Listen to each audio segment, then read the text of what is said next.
All right, everyone. Hopefully you enjoyed dinner this evening. We're going to start off with our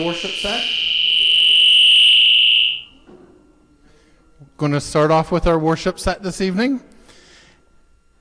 Welcome everyone in Internet Land and welcome everybody here at Otterbein.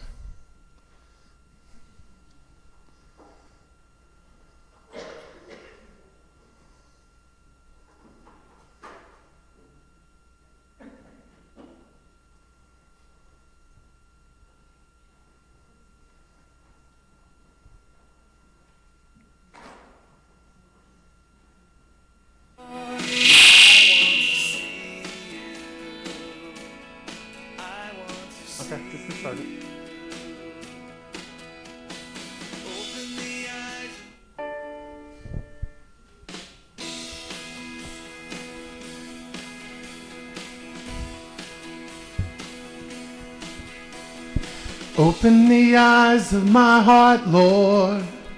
Open the eyes of my heart. I want to see you. I want to see you. Open the eyes of my heart, Lord. Open the eyes of my heart. I want to see you. I want to see you. To see you high and lifted up, running in the light of your glory. Pour out your power and love as we sing holy, holy, holy.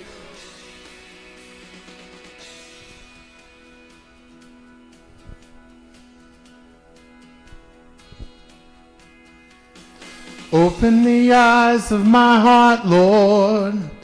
Open the eyes of my heart. I want to see you. I want to see you. Open the eyes of my heart, Lord. Open the eyes of my heart. I want to see you. I want to see you. To see you high and lifted up, shining in the light of your glory. Pour out your power and love as we sing holy, holy, holy. High lifted up, shining in the light of your glory. Pour out your power and love as we sing holy, holy, holy. Holy, holy, holy. Holy, holy, holy. Holy, holy, holy. I want to see you. Holy, holy, holy. Holy, holy, holy. Holy, holy, holy. I want to see you. To see you high and lifted up, shining in the light of your glory. Pour out your power and love as we sing holy, holy, holy.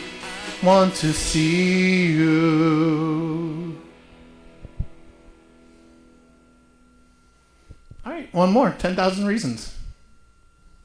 Holy name, I will worship your holy name. All right. So this evening, we are going to welcome Alicia LeBon with us. She is with John Hopkins. She's an outreach specialist, and we look forward to hearing her story tonight.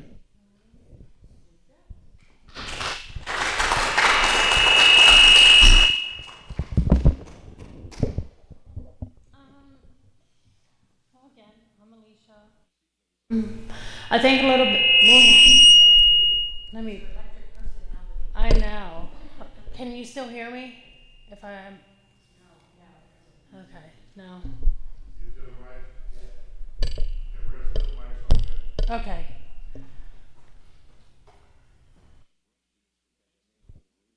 You want to turn one mic off?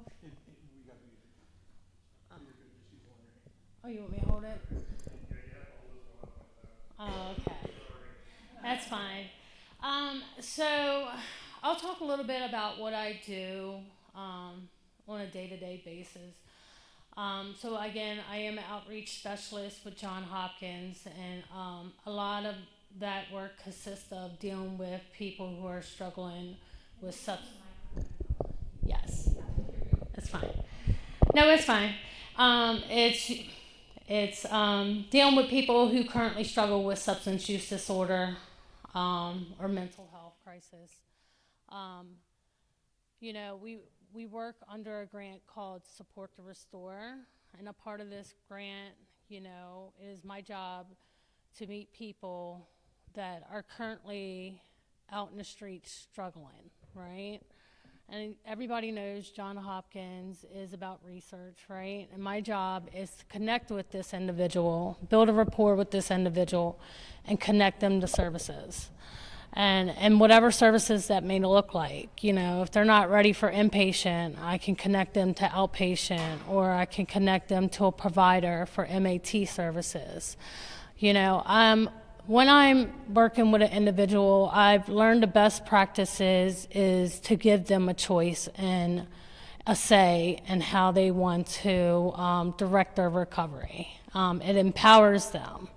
A lot of people, and I can say for myself, when I was forced to do something, most of the time I'm not going to do it, But, I meet with individuals, and, they tell me a little bit about what's going on. And, I'm like, there's services, what do you think about this? I open, that conversation for them. And, I let them lead it, and, I listen to them, and I'm like, hey, if I make a phone call right now, you willing to go? And they're like, yeah, and I said, I'll go with you, So they're not going alone. So a lot of times if I make the appointment, if I can get them in, I'm going to support them with following through with that appointment. Because a lot of times, people that are currently struggling with substance use disorder are are afraid to walk in professional settings. The stigma, they're going to be judged, and that's why I'm there to support them. So I connect them to services, and then part of that is that I grab, the research part, right? We do the studies with the clients. I grab them when they're currently using. I engage them in the services, and I follow up with them for 6 months after being enrolled in services. And this data just shows, that I'm doing my job, and that these services are benefiting the client in their recovery. So, part of the breakdown is their drug use. We ask them if they're engaged. Most of the questions are no. We get them engaged. I follow up with them in three months. They're engaged. They finally have 30 days clean. They're attending this. I got them in, supportive housing. These are the things that's working for the client. And then, that's part of, what I do with Hopkins. We also I'm affiliated with the telehealth Hep C program. And that is for individuals who's been exposed to the Hep C virus. And we also have a clinic at the health department that individuals that's been exposed, they can be treated and cured for the Hep C virus through the harm reduction program at the health department. One thing that I really love about my work and why I am really good at what I do is because I'm no different than that client that I'm meeting. I was that client at one time. I was that client that was resistant to treatment because I absolutely love getting high. It's the best feeling in the world, right? But the lifestyle that it put me in, where I was at one time, I didn't like where I was at. And I know what it feels like not to have hope or, see the light at the end of the tunnel. So for me to share that with them and let them know that I've been there, they're pretty much really receptive to it. I get a lot of clients. It's like, man, Miss Alicia, I wish I could be doing what you're doing one day. And I've seen it happen. I will share a quick story about a young lady that I met. She was a feisty one. And I was working at the harm reduction program. And I heard about her and her wounds. And someone said, Alicia, you should reach out to her. And I did, through Facebook, just to introduce myself. And you told her what I did. She was pretty short at first. And I said, well, I can offer you these supplies. She was like, yeah, I'll take that. I said, well, I'll bring them to you. And I drove all the way out to her house. And I delivered these supplies. And that's how I built my rapport and my relationship with her. And she wasn't doing well with her addiction and, the wounds that was on her. And I said, I'll be back to pick the supplies up. You put them in this container, and I'll bring you new wound care and supplies. And I did this for a while. And one day, we started conversating a little bit more each time. And one day, she says, you want to see my wounds? And I was like, yeah. They were really bad. Really bad. You could see her bone. And I said, let me get you into wound care at Meredith Hospital. Well, I'll make the call. I'll set it up. I'll even take you to your appointments. And I did this for a while too. And she was in no condition of keeping her appointment. So I would actually tell her appointment was for 10 o'clock when her appointment was only for 11. So I would get there really early because I knew that, she was probably in the house doing something she shouldn't be doing before getting in my car. And I remember sitting in wound care, and we were in the lobby, and I remember people staring at her. And she noticed it, I noticed it, and she spazzed out. And she held her arms in the air, and she screamed at the patients in the lobby, you want to stare? You want to look at them? Here they are, look at them. And I immediately went to the front desk and I advocated for her to have her flag, her chart flag, that when she comes in, we have to be in a separate room because I can only imagine how she felt. And I would not want to feel that way trying to receive services. And then you know what? They respect the wishes. When we came in, they put us in a separate room as soon as we checked in. And I remember, and I sat there because I knew she needed somebody, and and I knew how important it was to her. And I remember them scraping the dead skin off, and her screaming, and I kind of like I teared up. I just was like, she's in so much pain. But and she was still using, and I just knew that at that time I just had to keep showing up and keep supporting her.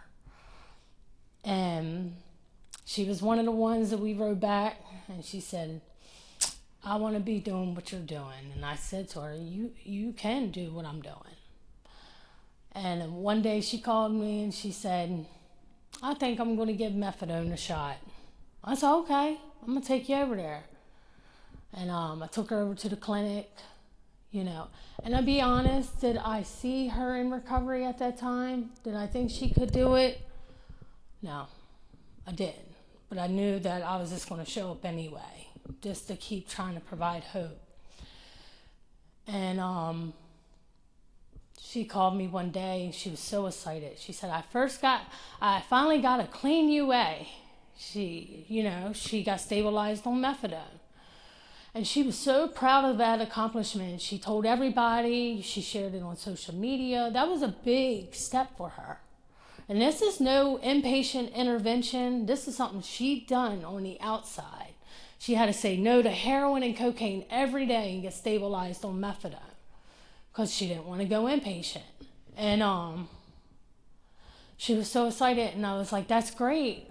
That's great. And she was like, how can I get involved? Immediately I contacted David Washington of the the Washington County Health Department, and she started volunteering, and she felt a part of something, and I could just see the joy on her face, and she started showing up for Washington Goes Purple, and she wound up getting in the same field that I was working in, and that told me today is a reminder never to give up hope on somebody. And that's why I'm in these streets. I'll put someone into treatment, they'll leave the next day, and guess what? I'll meet them the following day and still show up for them. Because it's really important not to give up hope. Everybody has a story, and you just never know what someone went through in life and why they chose this route. And I can say that for myself. I can give a little bit of history. My history is that I was a child of the system. My parents were addicts. So I grew up with a lot of abandonment issues. So I was aware who my parents was, but I was aware that they were in and out of incarceration and they were addicted. And I remember being this child of the system, and I had a lot of behavioral issues, and I would act out, I would run away, and I didn't have a voice in the system either. So I was forced to stay in places I didn't want to stay into. And that was, institutions. And, I can just remember feeling hopeless and abandoned and not having someone. But there was some good people that entered my life through being in the system, and I'm forever grateful for them. But I was so damaged that I wanted my own parents, I'm grateful that you loved me, but I'm still acting out because I'm not understanding why my parents aren't present.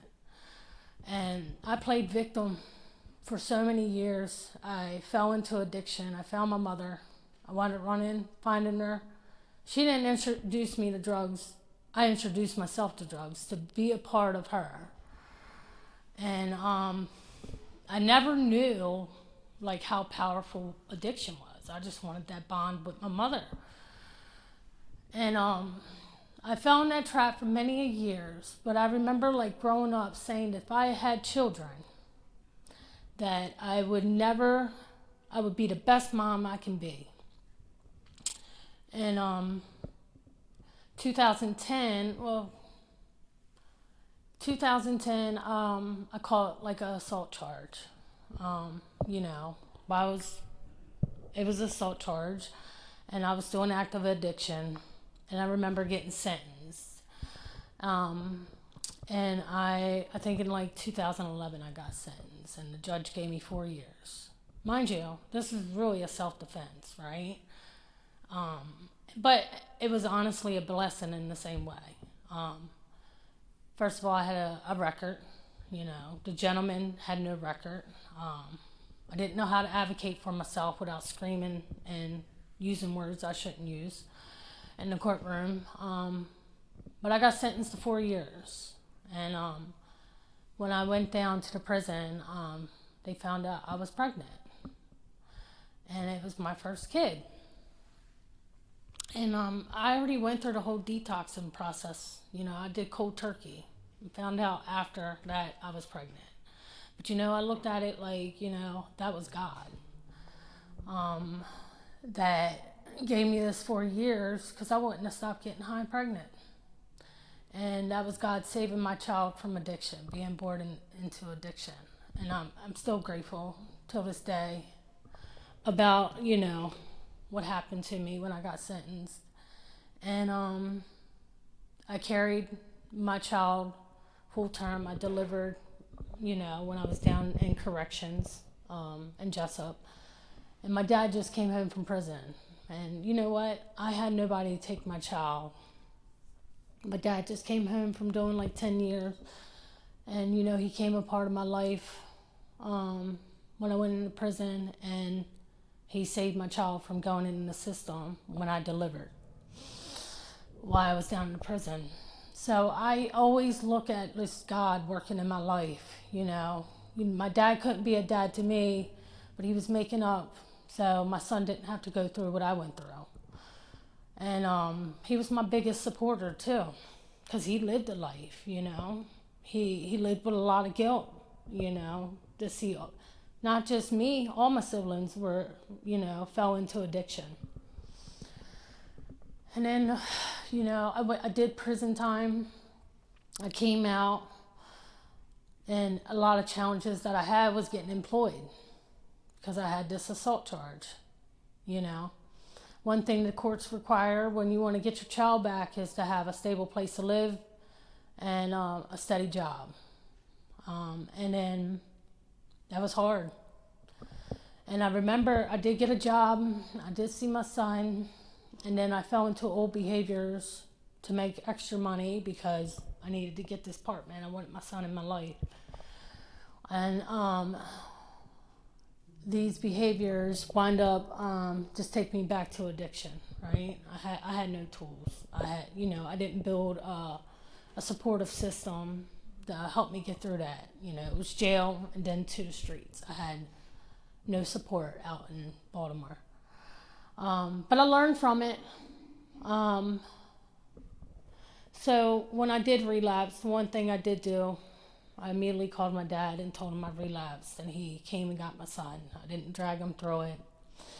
But when my son went back with my dad, I fell into addiction even heavier. And one day I had to go to the hospital, and I found out I was pregnant again. And I will share this because God has a lot to do with my testimony and the ways He just lifted me up and took me out of a dark place.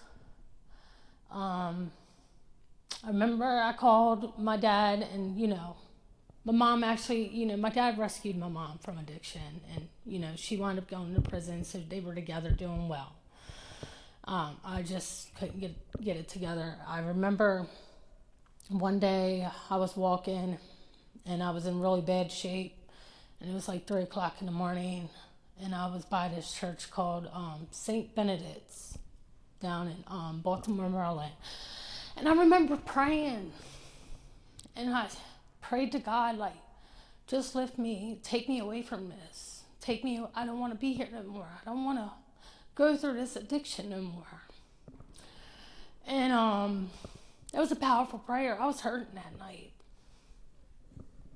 And then about the next day, this lady from that church, she came, and she seen me, and she said, "Hey, we're having spaghetti tonight. Why don't you come in and get something to eat?" And I was sure was hungry. So I was like, sure. So I went in there and I ate about 3 plates of spaghetti, right? These wonderful ladies at the St. Benedict Church. And yeah, I was hungry. And then after we got done eating, she was like, "Why don't you stay during Bible study?" And I did have a heart. I just said, I don't want to just eat their food and roll out, even though I wanted to. And I stayed, and I got on their couch. I immediately fell asleep. And when I woke up, all their hands was on top of me praying. Yeah, they were praying. It spooked me out. I did wind up leaving after being spooked. I don't know much about talking in tongues, but that's exactly what they were doing. But I'm going to tell you something with that prayer that day. I left the streets of Baltimore that week and never returned. And I didn't go through the intervention of inpatient. You know, my mom called me and said, "Why don't you come home?" She wound up buying Suboxone so I could taper off of heroin. And I came home and I tapered. And I didn't know if I was going to remain clean. And I didn't know how I was going to do it. I was never taught how to live life and what it looked like, how to write a resume, how to obtain a job, how to do an interview. So I stayed, and I thought about, I put my oldest in this situation. I don't want to put this baby in this situation. I thought about adoption. And I actually called. They mailed something in the mail. My dad found it, and we got in an argument. And then I wound up moving back home with the kid's dad. Great guy, but every time we get in an argument, I would just run. you know, and I was scared because I know that we bump heads when we live together. And I wound up leaving my dad's house and going back to Baltimore County, but this time I reached out to one of my friends in NA. And she was working the program in Baltimore, and she said, when you get down here, call me. And she faithfully picked me up and took me to a meeting. And then I got into this IOP program through Johns Hopkins, the CAP program for pregnant women. And I said, I got to keep myself busy, right? And I did these groups. Nothing was through probation. I wasn't forced. It's because I actually wanted to do it. I didn't even know how I was going to make it in life. I just knew that I just needed to do this today. And they said get a sponsor with, you know, so much clean time. I did. I followed all the suggestions. I just didn't want to go back to the streets. And someone recommended at the program I was at, come to the Cameo House. It was a women and children's program. And I was like, I'll give it 30 days. And I came up. I've already had like 10 months clean. And prior to this, before I entered treatment, my mom passed from cancer. I had a sister pass from cancer before going into treatment, but none of it took me back out there. And I entered treatment. My dad was my biggest supporter. He was in West Virginia. I came to Hagerstown. And, you know, the program requires you get a job in 60 days. They said, you know, we can help you find a job, you know, look for a job, apply. And I was like, okay. I found a job, fast food. And my dad was actually a GM of the fast food restaurant, so that was a blessing. They worked with my schedule. Then I was like, well, how about daycare? And they were like, well, we'll give you this list. But you have to call this list and, you know, talk to them. And I was like, okay, so I did it. Found one lady. They took me out to meet her. And I found daycare. Job worked with my hours. I said, this is such a blessing, you know. Then they said, well, we're not going to transport you. And I don't know nothing about Hagerstown, bus routes. So I was like, well, hand me a bus schedule. You know, can you just show me where the stops is? Tell me the times. If you can do that much, I'll catch the bus. It's, you know, and I did it. I got up 6 a.m. and I caught the bus out by Northern Avenue with my baby on my chest. And I got to Northern Avenue and I got to the transfer station down here where they transfer you to another bus. I had to wait for that bus to go out to Nolan Drive to drop the baby off at daycare. And then I had to wait an hour for that bus to circle back around to jump on that bus to take me out to Valley Mall. And I would get there at a little past 9. So from 6 to 9. But I was so determined that I was going to make it to work and show up for work.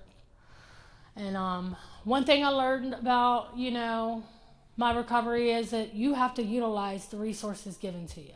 Like, nothing's going to be handed to you. They'll give you a piece of paper. It's for you to figure it out. And then when you figure it out, it's such a gift. It's not that hard once you figure it out. And I you know, and then I was so grateful. You know, I utilized every services. They told me about Potomac Case Management. I said, all right, I'm signing up for that. What are they about? I signed up for Soul Haven. You know, I just wanted to sign up for everything that could offer me some guidance on how to live. And then I remember Cameo House used to be a year to 18 months. And I did so well that the insurance didn't want to pay for me after 9 months. So I was like, you know, I was on this housing list and it was getting close. And I was like, so what am I going to do now? Guess what? I paid to stay in treatment. They called it a sliding scale. I said, well, how do I stay here? I'm so close to getting into housing. They said, well, we can do a sliding scale. Well, I paid. And I was one that did work and saved up every penny because I didn't even know if housing was going to come through as an option. I wanted to have many options for when I left that program. And I moved into housing, and that was a blessing. I worked on my license, got my license, everything that I've got, I've worked for. Nothing was handed to me. Not a thing. And guess what? I value that, right? I take better care of what I work for. And even with housing, you know, I always set goals every year. I wanted to move out of housing, you know, for me and my kids. And I set that as a goal. And I think like 4 years ago, I bought my own home. Never thought I'd be a homeowner. I also reached out, how do I do that? You know, I wanted to see what I can achieve now. So, I just, you know, and you know, and I work a couple jobs. Hopkins is my full-time. I work part-time at Serenity Treatment Center. I also work part-time with Ladders to Leaders as a program administrator. And I can get real raw with people that feel entitled. Because, you know, nothing's handed to you in life. And like, the one thing, you'll appreciate it more. You'll value your recovery more if you work for it. And that's just my advice. You know, I go head to head with people that feel like, well, you need to do this and you need to do that. Now you're gonna have to figure this out, addiction or no addiction. It's life on life's terms. And if you don't gain them tools, then you're not gonna make it addiction or no addiction. And they need to be taught these tools, you know. I just feel like, you know, if we cater, we're not helping, we're enabling. So I get in you know, the beginning, like we have to build rapport and we have to do them baby steps. But when they enter that stage, they have to figure it out. Because once they lead that program, if they don't gain them tools, then you're setting them up for failure. So I think I pretty much touched on everything. I'm not big on telling my story. My story's not meant for everybody. I will say that there are certain individuals that come in my office and I can be real raw with them and relate with them. I'm grateful for where I'm at today. I will say that being on the other side of working in addictions it can be mentally exhausting. And I do juggle a lot of jobs and I still face challenges till this day. Recently, I had to figure out balance, you know, still trying to figure it out. And I had to seek professional help for mental health, but I knew that it was due to me working so much. And how do I find time to take care of myself? And you know, I like to show up for people and all these events, and then I had to eliminate some stuff because I have to take care of myself in the process, or I'm not going to be good to nobody. I mean, that's pretty much what I have to share on my story. Hope you guys got something out of it.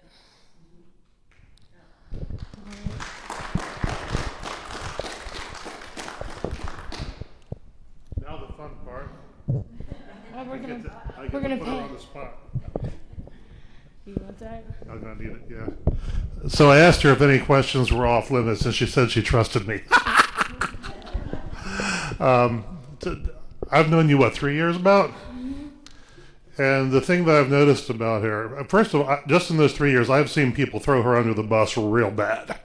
And one of the two things that amazes me about her is that she's not mad at them.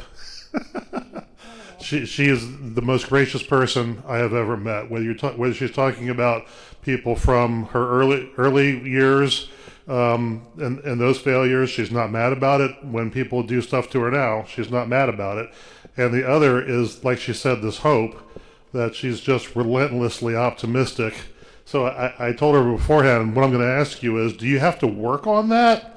Or have you got it locked down? And if you do have to work at it, she said she does have to work at it. Yeah. But so what does working at it daily mean for you? I think for myself, like I'm a person that reacts, so I have to pause and really process before I react. And then I wasn't perfect getting into this field. Like, you know, I didn't go to school. I got an opportunity, I stepped in the field, and I had to learn to be a professional, and I'm still learning today. And I'm not perfect. And I had to learn not everything needs a reaction, because it wound up makes me look bad in the long run. But some stuff needs to be said. And this is how you say it. It's how you say it, though, right? And I think it's how I used to say things. So now I'm really cautious on how I respond to be more professional about it. But yes, it's a daily struggle. I have plenty of people attack me. You know, it's not an easy field to be in. You know, I built relationships, lost relationships in this field. I got hurt, but I have to know that I cannot take nothing personal, right? And all I can control is how I respond to it. So I know you're a person of faith, and I've seen pictures of you at church and everything. And so tell us about your life with God now. How's that go? What do you do with God? I thank him every day, but I am a person of faith because I know everything he's done in my life. But I will say that I don't go to church every Sunday, right? I'm so sorry. I'm working on it, okay? Well, the ones you're not going there, you can come here. I know. I have like a day and a half to rest, but things like this, well, you know, my sister introduced me to a nice church, and I do show up. And do I wish my relationship and being present in church could get better? Yes. But I know he's always working. I know he's there. I'm forever grateful for him. I wouldn't be here if it wasn't for him. So I think that's everything that I had for you. Oh, she's. You're a conflict specialist with John Hopkins. Is that here or Baltimore? It says she asked. She's a specialist for Johns Hopkins, outreach specialist here or in Baltimore. Yes. Yeah. Yes. So it's through the Bartlett Clinic in Baltimore, but I cover the Western Maryland area part of the grant. So yeah, so I'm the only one up here. I'm stationed at Black Rock Integrative Medicine, which is a great location in the heart of the city. And I work in that practice under John Hopkins with her clients. But yeah, all my other coworkers are in Baltimore, so it does get very lonely for me. I'm going to ask you a research question. She's got a research question. But I feel like the group will probably want to know this as well. What advice do you have for supporting loved ones and community members through addiction while also taking care of yourself?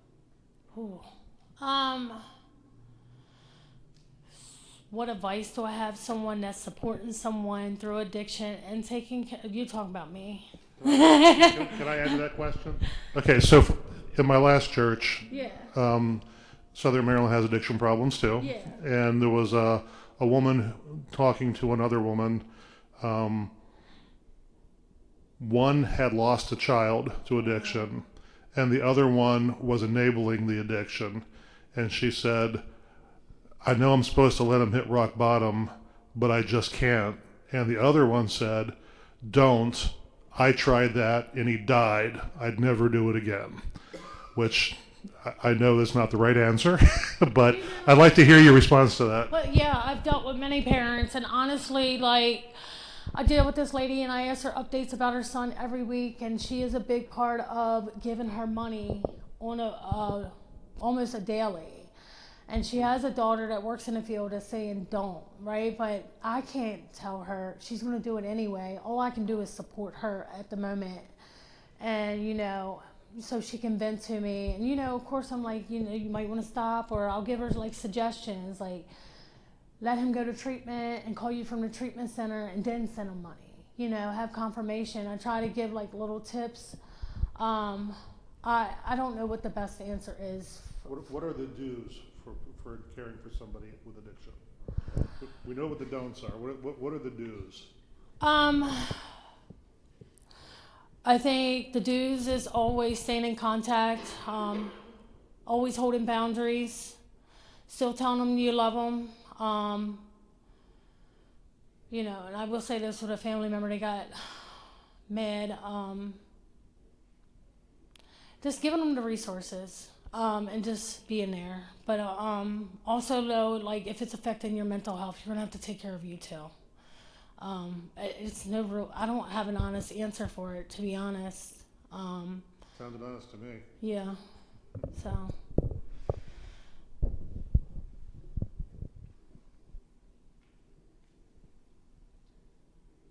I have only known the new you. I've only known the past 3 years you, and I have to say I admire you. And if I ever had a situation on the street, I would want you there with me to help me deal with it, because I know you're real, and I know you're genuine, and I know you're going to know how to assess what's going on and how to dig in and deal with it. Yeah. And so I just wanted to say that I still follow you on Facebook. I know some of the things you've faced and dealt with, and everywhere I go and someone who knows you, we all just love you, and we appreciate how God has worked in your life. Mm-hmm. And we appreciate that others benefit because God has worked through your life. Oh, thank you. You know, the one thing that I think I'm really pretty good at, we all know there's a housing crisis, right? And I think, you know, everybody's like, how do we engage people out in the streets that are currently using to be interested in treatment, right? So, of course, a lot of people will refer someone to me with a housing crisis, right? And I know there's more than a housing crisis. I don't have no options for them, but you know what I do talk up? I said, well, and even couples. And I said, you know, this is the only housing option I got for you. And I can tell you, I can get you in here. I can get you enrolled in here. And then, you know, once you complete that, then it will give you funding to go here, right? And, you know, I kind of like upsell treatment to them in a way. But the whole, you know, they got referred to me for housing. And I remember this couple, you know, they didn't want to be, they're not in Hagerstown, but they have couple programs in Baltimore. And, you know, I actually have a couple down there now. And it's like, hey, we got them off the street. We introduced them to treatment. They have these couple programs. And they were willing to go, right? And it's a way how you present it. When they are like, I just want to get off the streets and all this, and I really just upsell treatment and then like the benefits after treatment and everything that can open up for them. And you'd be surprised how many times it works. So it's one of my talents right there. Awesome. Yeah.